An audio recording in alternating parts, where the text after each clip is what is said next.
On va démarrer, je pense. Alors, on va vous parler de la gestion des déchets au diagnostic PEMD et de où nous en sommes aujourd'hui sur les obligations qui pèsent sur la maîtrise d'ouvrage. Donc le contexte, d'une manière générale, en fait, on a 46 millions de tonnes de déchets qui sont générés par le secteur du bâtiment chaque année, que l'on soit dans un cadre de démolition ou dans un cadre de rénovation. Les proportions sont différentes. On a effectivement la moitié de ce volume qui émane des chantiers de démolition, mais quand même une part importante qui émane des chantiers de rénovation. Construction neuve étant moins productrices de déchets, sont souvent des déchets résiduels, d'emballage ou de trop de matériaux en trop. Dans ces déchets, on distingue trois catégories, donc qui sont les déchets inertes, les déchets non dangereux et les déchets dangereux. On peut un peu classifier en inerte tout ce qui est terre non polluée, du verre, éventuellement comportant du plâtre. En non dangereux, vous aurez tout ce qui est déchets verts, les déchets d'emballage, les métaux, les papiers cartons, polystyrène, etc. Et en déchets dangereux, tout ce qui peut être cartouches de produits pétroliers, des huiles, des peintures, des emballages souillés, des bois qui peuvent être traités au créosote ou avec d'autres produits. Bien évidemment, tout ce qui est amiante et plomb aussi, qu'on ne cite pas, mais c'est aussi un déchet dangereux. L'idée, quand on parle de gestion des déchets de chantier, c'est de quantifier ces déchets, de les trier et d'avoir une traçabilité. La mission réglementaire, donc, dans ce cadre-là, la mission réglementaire, toujours à ce jour, je vais être très insistante là-dessus, la mission qui est en vigueur à ce jour, c'est le diagnostic gestion des déchets selon la réglementation de 2011. Voilà, qui a été donc est portée par le décret du 31 mai 2011, qui impose au maître d'ouvrage de réaliser un diagnostic sur les déchets de démolition, hein, le diagnostic de gestion des déchets de démolition, qu'on appelle plus communément DGDD, voilà, qui porte sur la démolition de certains bâtiments. Une démolition, ça consiste à détruire au moins une partie majoritaire de la structure d'un bâtiment. C'est comme ça que c'est défini dans le texte. Ou sur une réhabilitation qui comporte une destruction d'au moins une partie majoritaire de la structure d'un bâtiment. C'est un peu plus flou. On verra tout à l'heure que dans la future réglementation, c'est un peu plus détaillé. Et on a des conditions, en effet, qui portent sur le bâtiment à démolir ou à rénover, qui sont strictement, effectivement, cadrées aussi. Donc, c'est un bâtiment d'une surface hors œuvre brute de plus de 1000 m², donc démoli ou restructuration comportant une part de destruction importante, ou alors sur des bâtiments qui ont accueilli antérieurement une activité agricole ou industrielle ou de commerce ou des substances dangereuses, soit en utilisation, soit en fabrication, soit en distribution. C'est assez large. Et là, pour le coup, on n'a pas du tout de notion de surface. C'est-à-dire même un petit bâtiment qui a accueilli une de ces activités-là sera soumis au diagnostic de gestion des déchets avant démolition. Quand est-ce qu'on doit faire ce diagnostic? On doit le faire préalablement à la demande de permis de démolir ou à l'acceptation des devis ou passation des marchés avec les entreprises de travaux. Comment est-ce qu'on fait? On fait un repérage sur site qui consiste à déterminer la nature, la quantité et la localisation dans l'emprise de l'opération de démolition des matériaux, produits de construction ou équipements constitutifs des bâtiments, les déchets résiduels issus de l'usage et de l'occupation. Alors les déchets résiduels, ça peut être du mobilier par exemple. Il arrive souvent qu'on ait des bâtiments qui soient destinés à être démolis et où tout est resté à l'intérieur, y compris le mobilier. Donc le mobilier peut en faire partie en effet. On doit indiquer les possibilités de réemploi sur site de l'opération. Donc, cette notion de réemploi existe déjà à ce jour.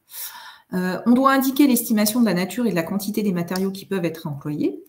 Et à défaut de pouvoir les réemployer, des indications de filière de gestion des déchets. Voilà. À ce jour, c'est ce qui est imposé.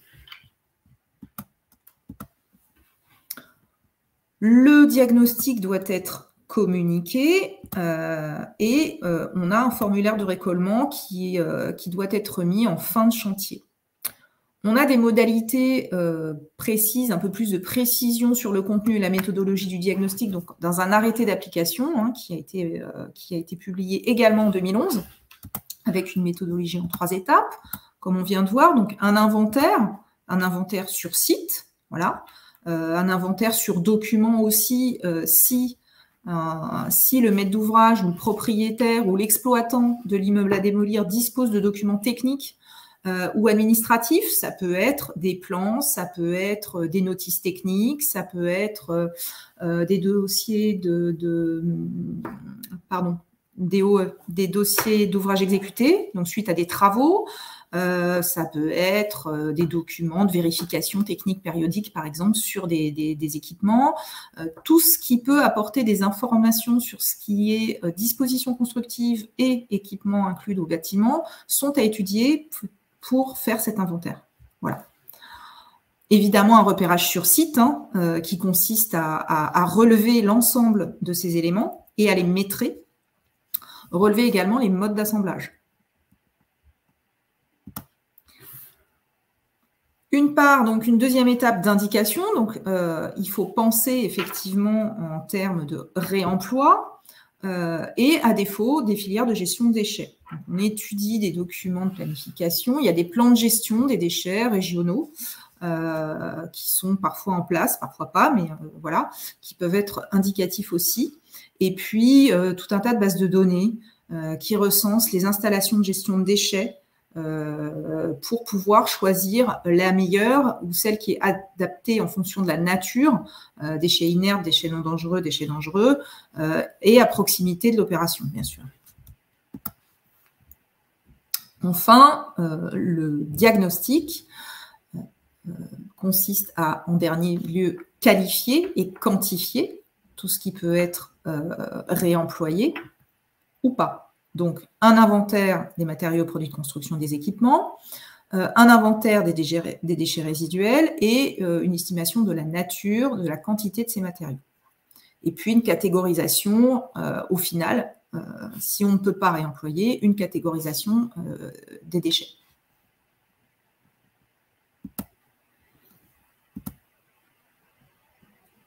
Donc, on l'a vu, ce diagnostic doit être transmis à toute personne physique ou morale appelée à concevoir ou réaliser des travaux de démolition, donc comme on l'a vu tout à l'heure, établi lors du permis de démolir ou lors de la passation des marchés de travaux, donc transmis à l'entreprise.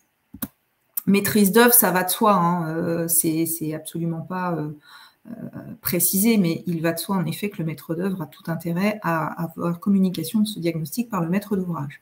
Et à la fin des travaux de démolition, le maître d'ouvrage doit dresser un formulaire de récollement, donc qui est aujourd'hui un CERFA 14, je ne sais plus combien, qui, lui, est destiné à être transmis à l'ADEME aux fins de statistiques et un peu de traçabilité.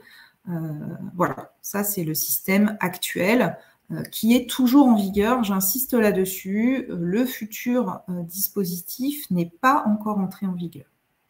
On pourra échanger là-dessus en fin de présentation si vous le souhaitez. Voilà. Aujourd'hui, la règle, c'est le diagnostic gestion des déchets, régime 2011. Je vous laisse entre les mains de Stéphane, donc je vais arrêter la présentation, qui va un peu vous parler justement de cette évolution réglementaire. Voilà, donc je vais prendre la main. Donc, je vois qu'il y a des questions qui sont sur le chat. On y répondra donc à la fin, histoire de ne pas noyer le déroulé. Donc, l'évolution réglementaire, comme l'a dit Claire,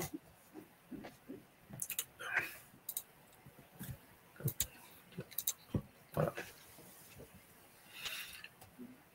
Alors, où nous vous parlons, le nouveau dispositif, comme il a été rappelé plusieurs fois, n'est toujours pas rentré en vigueur malgré la loi qui dit que ça devait être applicable au 1er janvier 2022. Voilà, les opérations de démolition et de rénovation civile sont toujours régies par la réglementation de 2011. Voilà. Donc, au vu de tout ce qui a été dit au préalable, il y a plusieurs choses qui sont venues enrichir le discours. La loi relative à la transition énergétique pour la croissance verte en 2015-2020, la loi anti-gaspi, lutte contre le gaspillage et à l'économie circulaire, et après on a la loi climat et résilience qui vient rajouter sa petite couche par-dessus, où est pris en considération les produits relatifs à la gestion des produits de matériaux et déchets issus de ces travaux. Et après, on va avoir le décret de 2021 intégrant les conditions et modalités de réalisation de ce nouveau diagnostic. Voilà. Ah, on ne m'entend pas. Tu m'entends, Claire? Oui, oui, je t'entends. C'est ce que j'étais en train de répondre. Mais, non. C'est un souci. Est-ce que les les autres personnes t'entendent? Non, a priori, j'ai un monsieur qui ne m'entend pas. Oui, oui. Ah, c'est peut-être monsieur Roff alors qu'il y a un petit souci. Ah, merci. D'audio. Merci à vous. Merci. Du coup, ce qui va changer, le diagnostic portant sur la gestion des déchets issus de la démolition, donc sera terminé, en attendant le texte de mise en application, par le nouveau diagnostic qui portera, lui, sur le diagnostic PEMD, produits, équipements, matériaux et déchets. Ce qui va changer, ce qui était avant le cas, c'était porter uniquement la démolition, la rénovation significative qui est maintenant plus clairement définie. Destruction ou remplacement d'au moins 2 des éléments qui sont listés ci-dessous. On va avoir les planchers, les cloisons et encore par majoritaire, plus de 50%, hein, planchers, cloisons, huisseries extérieures, cloisons intérieures, etc. Donc tout ça est toujours dans l'attente de l'arrêté de publication. Ou bien dans quel bâtiment, donc on va avoir la surface cumulée, on reste toujours sur cette notion de 1000 m² démolis, ou ayant eu une activité agricole, industrielle, commerce, ou ayant eu une activité ayant hébergé des substances dangereuses. Ceci, rien de nouveau de ce côté-là. Quand le diagnostic doit être établi et transmis aux personnes physiques ou morales susceptibles de concevoir ou réaliser les travaux préalablement à la demande d'autorisation d'urbanisme, à l'acceptation des devis ou à la passation des marchés. Ça répondra à quelques questions qui ont été posées. Ce qui va changer, le diagnostic, lui, sera transmis maintenant au CSTB et non plus à l'ADEME. Et il y aura toujours un formulaire de récolement, donc un document CERFA à l'issue du diagnostic PEMD. Comment ça va se dérouler? Il faut avoir déjà faire appel à des entreprises compétentes ayant souscrit une assurance qui soit indépendante, ayant des garanties d'assurance, d'indépendance et d'impartialité et de compétences. Donc, il faut être diplômé d'un bac+2 minimum et ayant eu une expérience dans le domaine de plus de 3 ans. Comment? Donc, ce qui va changer, le réemploi, c'est encore un terme qui revient beaucoup. Le produit et matériaux équipement est utilisé de nouveau à usage identique. Donc, c'est à usage ISO. Voilà, sans traitement préalable, ça peut être des luminaires, ça peut être des portes également. Bon, il y a toute une liste qui est prévue pour. On parle aussi de réutilisation. Produits, matériaux ou équipements, il définit comme déchets, puis traités afin d'être réutilisés. Donc, il passe par la phase déchets pour pouvoir réintégrer le circuit de réutilisation. Recyclage, valorisation, produits ou matériaux réintroduits dans le cycle de production dont il provient. On va parler de compostage, de méthanisation, etc. Valorisation énergétique, recyclage dans le but de préparer un combustible en substitution des énergies fossiles.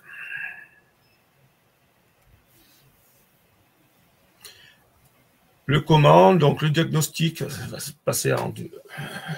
On va toujours passer par la phase estimation de la nature, de la quantité, de la localisation dans l'emprise de l'opération de démolition ou des rénovations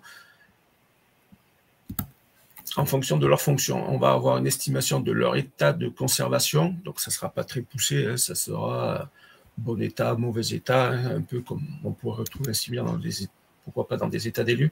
Une estimation de la nature et de la quantité des produits pouvant être réemployés et ou recyclés. Et on va avoir aussi, on va pouvoir indiquer toutes les possibilités de réemploi. À défaut de réemploi, indiquer les filières de gestion et de valorisation de déchets, notamment les filières locales. Et ensuite, on va avoir des indications sur les précautions de dépose, de stockage, de transport, et ainsi que toutes les conditions techniques et économiques pour permettre leur réemploi. En cas de vice ou de désordre apparent du bâtiment, indication sur les précautions de démolition et ou de rénovation. Voilà, j'aurais terminé sur la partie purement nouveauté qui est introduite par le PMD et on va commencer par répondre à l'ensemble des questions